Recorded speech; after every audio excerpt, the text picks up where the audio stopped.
Thank you very much, Catherine. I was actually getting very energized by the Q&A, so I'm going to try to keep my remarks fairly brief to around 10 minutes or so, and then to Jose Manuel, and we'll have some more time for general Q&A afterwards. But thank you so much, first of all, to CISL and to EnergyTag for having me today. I'm really thrilled to be here.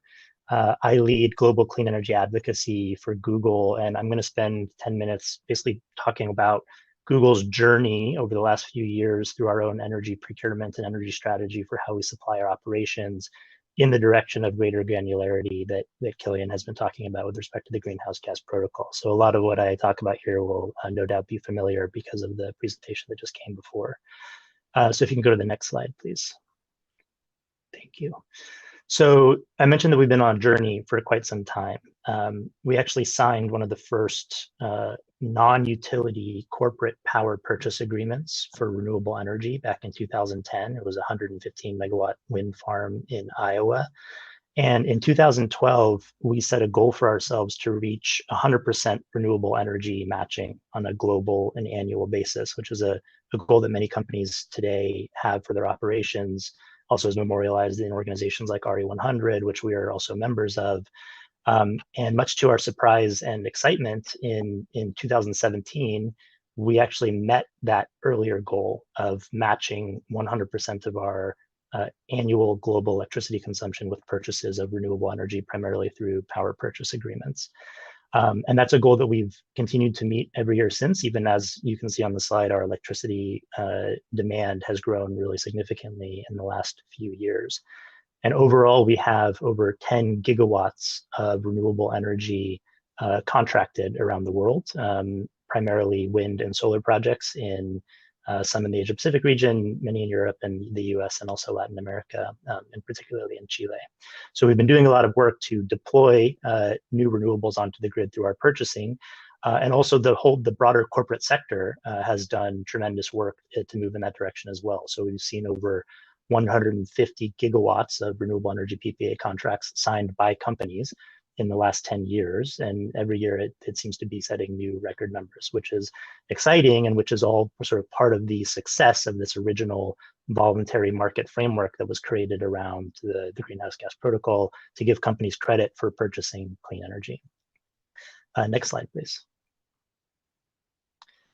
But when we reached that goal in 2017, we're thinking about what's next. We know that we're not done here. And the reason why we know that we're not done is because we recognize that matching 100% of our annual electricity consumption with renewable energy power purchases is a really important milestone, but it's not the same thing as fully decarbonizing our electricity demand for our operations. And so there were two things that we identified. This is going to sound very familiar to the prior presentation about why that's the case. And the first one is the variability that Killian had talked about between the supply of renewable technologies like wind and solar that we have a lot of contracts for, and our relatively steady electricity demand. And so there are still many times throughout the day in many places where we continue to rely on fossil generated electricity, even as we purchase 100% of our annual requirements from renewables. Next slide, please. And then the other issue that, with the kind of 100% annual matching, particularly in North America and in Europe, is this concept of being able to sort of sign an agreement in a location that's very far away from where we're purchasing, and it's not necessarily delivering power to the same grids that we are consuming on. And this is the geographic issue that Killian identified. And the Norwegian issue in particular in Europe that we've talked about, but it's a broader issue around, 100% annual renewable doesn't necessarily mean that the projects that you're bringing onto the grid are deliverable or reflect any sort of degree of deliverability to the electricity that you're actually consuming to claim that you're consuming clean electricity. Next slide, please. And so that's why in 2020, we set a goal for ourselves across all of our operations globally for sourcing clean energy at all places and at all times. And we call this 24/7 carbon-free energy. And the next few slides, I'll walk through exactly what this means from our perspective and how we calculate it and how we report on it every year. Next slide, please. So I just wanted to highlight a few principles first of this 24/7 carbon-free energy program that we've been developing and how we think about it at Google. We actually published a report in 2021, which you can see here, and also find the link at the bottom, laying out sort of our methodologies and the metrics that we use to calculate and measure our progress towards our 24/7 carbon-free energy goal. There's just a few program principles that I want to highlight that relate to how we've sort of been making this transition from 100% renewable annual to 24/7. The first is the time-based matching, so moving from annual to hourly. The second is moving from this global matching concept that we had for some time towards a local matching. And by local, we mean the regional grid where we're consuming power. And that can have different definitions depending on where you are. But we typically look at the balancing authority, or in the European case, the sort of TSO control area or the bidding zone there. And then also on technology, the way that we think about 24/7 carbon-free energy, we're trying to be deliberately technology inclusive, because we recognize that there are many different types of carbon-free energy technologies that can contribute to broader grid decarbonization. And we're considering how those can potentially play a role as well. And then finally, on additionality, through the work that we do at Google, we're trying to ensure that we're driving new clean energy projects onto the grid through our contracting and through our purchases. So that's one of the reasons why we think a lot about power purchase agreement models, although we can talk about the certificate options as well, which I think can also be made to be more incremental and additional through some of the changes that Killian's talking about. Next slide, please. So this is just a snapshot from that paper that I mentioned to show you sort of how the framework that we use for how to measure our progress towards 24/7 carbon-free energy. So this slide is showing different scenarios for an hour of electricity consumption. So essentially on the left is an hour where we have not purchased any renewable energy in that particular hour, or clean energy in that hour. And so the hour of our electricity demand is met by whatever's on the grid. And whatever's on the grid can be a mix of carbon-free electricity that's already operating on the grid, or carbon-intensive electricity on the grid, depending on the sort of hourly grid mix in that hour. The second scenario, so the second from the left, is when we have contracted clean energy for that particular hour that's delivering on the grid when we're consuming, but we haven't contracted so much that we've met the entire hour's consumption. And so in that case, you see that part of the consumption is met by our contracted carbon-free energy, and then the remainder is met by that same grid mix that we saw on the previous bar. So we're sort of we're increasing our CFE percentage, but not fully matching. The third bar is essentially showing where we've purchased more than we're consuming in a particular hour. So we have what we call excess carbon-free energy, but we don't actually count that excess carbon-free energy in how we create what we call our carbon-free energy scores, because even though it is going into the broader grid where we're consuming power, it's not, we don't use it to attribute to other hours, because the goal is to match our hour-by-hour consumption fully. And then ultimately the goal is to have a location where we are contracting or the grid is already carbon-free enough to ensure a 100% carbon-free electricity supply, and that's represented on the right bar. Next slide, please. So that's an hourly view. When you add it all up to an annualized view, looking at the hour-by-hour consumption, this is what that looks like. And we created these visualizations that we call carbon heat maps. So essentially on the y-axis, you're seeing from 12 a.m. At midnight to midnight the next day, and then on the x-axis from January to December. And by measuring the hour-by-hour variability, we can see the degree to which each hour over the particular year is carbon-free or less carbon-free. And so you can see, for instance, in this graphic, this is a place where we had solar during the day. So there's contracted, so there's a lot of green in the middle. But the idea is to eventually, at all of our locations, get to fully zero carbon electricity supply by 2030. And that's represented by a fully green bar here. Next slide. So this is just a snapshot of our global progress to date. So this is a similar schematic to the previous one, and it's looking at all the different places where we have large data centers around the world and the degree to which those facilities are matched hourly and on the same location with new carbon-free electricity sources that we're bringing on. So at a global average level, even though we're 100% annual globally matched, we're only 64% carbon-free energy on an hourly basis if you average across the entire global portfolio that we have. However, you can see there's significant variability between different locations. So in some locations, we have over 90% carbon-free energy matching in 7 of our regions, and over 85% in 13. But there are also locations, and in particular in the Asia Pacific region, where for various reasons it's been difficult to purchase enough clean energy to increase the matching score as significantly as elsewhere. So there are other solutions that need to be delivered there. And every year we publish an update to these numbers in our environmental report alongside the standard scope 2 and other greenhouse gas accounting that we do at the corporate level as well. I think next slide, which is my final slide, I believe. Yeah, thank you. So just very briefly on how we are approaching this goal for Google. So there's sort of 3 primary ways. The first is that we're continuing to purchase a lot more clean energy, but we're moving away from a model of signing only sort of a single power purchase agreement for a single technology to how can we think about combining different technologies together on the same grid and also structuring new contracting tools to enable that. So pairing wind with solar, with battery storage, maybe with firm carbon-free electricity to improve and increase the degree of hourly matching that we have on a particular grid. The second way is around technology and technology innovation.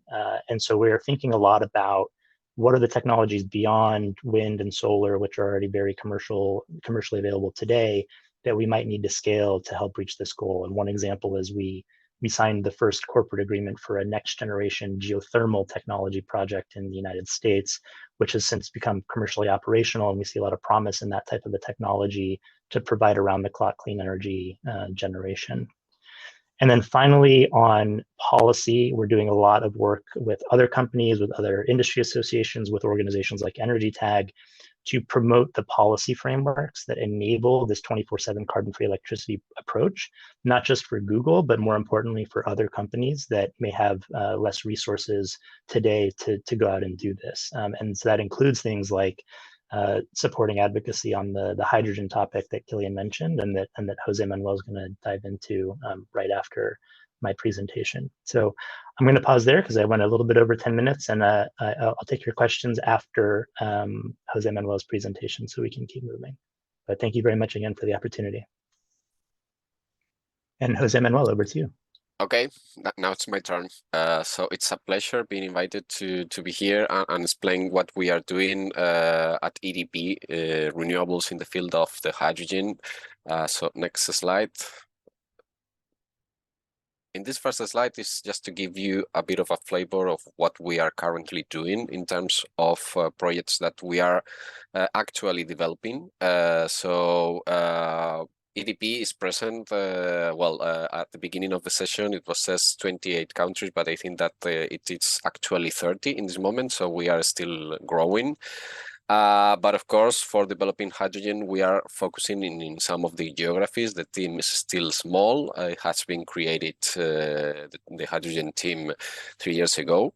So we are focusing in the markets that we know better, and that will be Iberia, Brazil, and the US.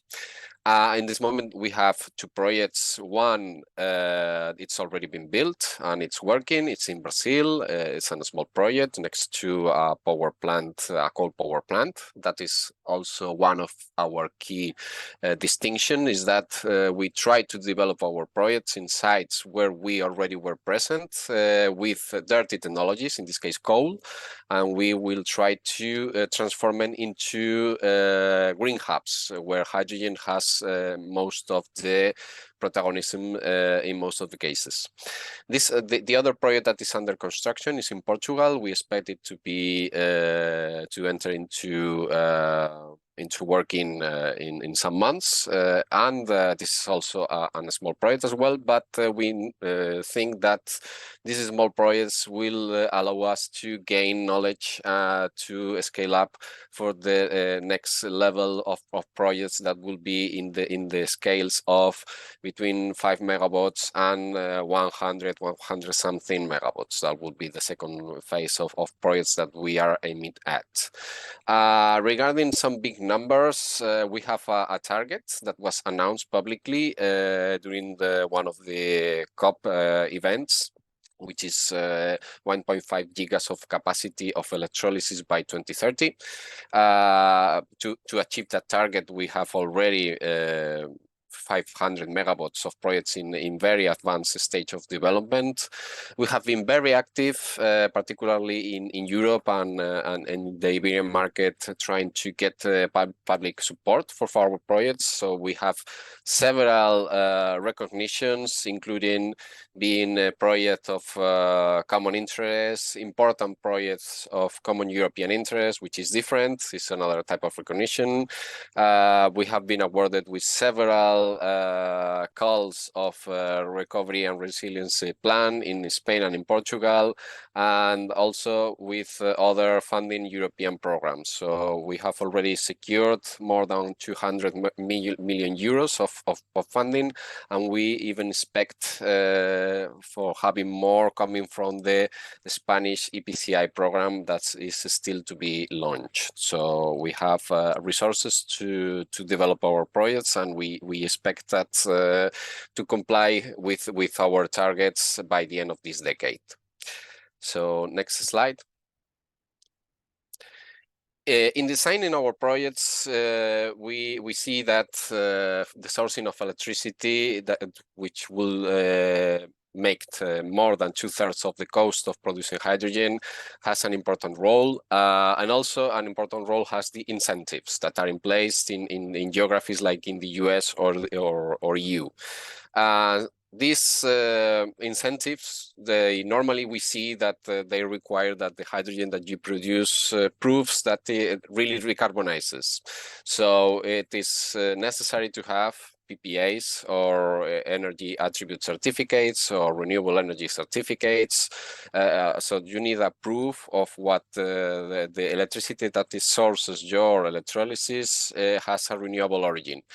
But taking into account that the profile of consumption of electrolyzer is not as variable as the intermittency of the renewable sources, there will be moments, unavoidable moments, where it will be necessary to take electricity from the grid that is not labeled with any green attribute. So this electricity coming from the grid, it will have emissions, and we will have to be very, very careful in reducing the moments in which we take electricity from the grid, because it will penalize the emissions that will be counted in these incentive mechanisms.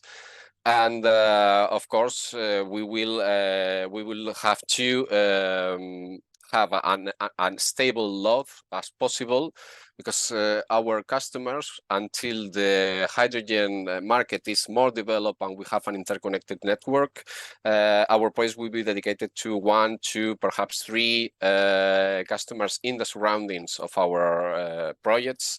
And their capability for moving loads will be difficult. So taking into account this flexibility coming from the customer side, it's unavoidable that we will use electricity from the grid. But we are, of course, studying and developing strategies to minimize this. So, of course, the operation of the electrolyzer has to be as flexible as possible. We are working in designing energy management systems to optimize the sources of renewable electricity that we have and to distribute it in our electrolysis facilities. Of course, we will have to count on a wind and solar mix, because with only solar, it will be impossible to have a big number of loads of operation of an electrolyzer using only renewable power. The renewable sources will have to be oversized, and that we have to find a right balance, because too much oversizing will make the projects very expensive in terms of cost of hydrogen. But at the same time, we need to justify that we are not using electricity from the grid. The rest sources have to be geographically diversified inside the same region for the reasons that were commented in the previous presentations. We cannot use renewable sources from other regions, because that will create congestions in the grid. That is something that will create emissions. And of course, we can count on the use of batteries or storage of the hydrogen if it's needed. Of course, it will increase its costs, but we have to analyze if case by case if it is useful or not. We have been strongly advocating for the Aulic correlation and the granularity in this kind of things. Because of the main reason is legal certainty for us. I mean, we want to invest in hydrogen projects that are big. So we want legal frameworks that are stable. So we don't want extra flexibility in the beginning and uncertainty when this flexibility is going to end. Because that will not allow us to take investment decisions, because we want to know when exactly we will have to match hourly the source of electricity with the consumption of the electrolyzer. That uncertainty, it's dangerous for the investment. And of course, we don't want some politician in the future seeing that with the hydrogen economy, we are creating more emissions than reducing. So we want to make sure that since the very beginning, the system works and we guarantee that emissions are reduced. So next slide, and the next ones very, very quickly. So for instance, in the US, the incentive that is in place, which is the production tax credit of the 45B section, this is the main driver in this moment for us. And if you can see in the chart, there is the emissions coming from different pathways for producing clean hydrogen. And you can see clearly that this methodology that is under consultation right now to measure the emissions to get the tax credit in the US has to be focused on avoiding that electricity produced with coal or with natural gas is used to produce hydrogen in the end, because that will be up to 5 times more polluting than using conventional methodology for producing hydrogen like we have now. So we will be doing something that is nonsense if we cannot guarantee that electricity is as possible coming also only from renewable sources. So next slide. In Europe, the main driver is the Renewable Energy Directive that has binding targets for the industry and the transport sectors. So for instance, by 2030, 42% of the hydrogen that is used in the European Union have to come from renewable sources, the so-called RFNBOs, renewable fuels of non-biological origin. Next slide. To qualify for being a renewable fuel of non-biological origin, there are 2 delegated acts that state clearly how to count the emissions and how to count the electricity as fully renewable. The first delegated act is where the hourly correlation from 2030 is regulated in this moment.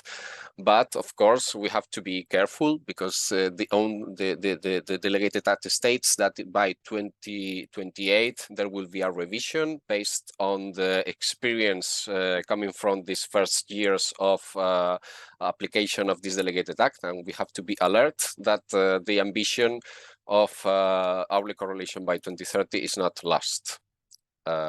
Next slide. Regarding the other delegated act, it has the methodology for accounting the reduction of emissions coming from the use of hydrogen and its derivatives, so the RFNBOs. And the methodology is also based in hourly from 2030 on, at the same time of the other delegated act. So in an hour, if you have to use electricity from the grid, we have to evaluate, we have to assess what the grid mix in this moment, or perhaps we can use the annual grid mix of 2 years ago, or perhaps there is another methodology that you can choose. So this is something that the promoter will choose instead of the interest of and the reductions that each one of the methodologies for assessing these grid mix emissions are available. But the conclusion is that every time that you are using electricity from the grid, you will have to assess carefully what the emissions coming from there, and if you cannot get a 70% reduction of greenhouse gases emissions, if you cannot prove that, then your hydrogen is not qualifying for the targets that we have seen before. And next and last slide.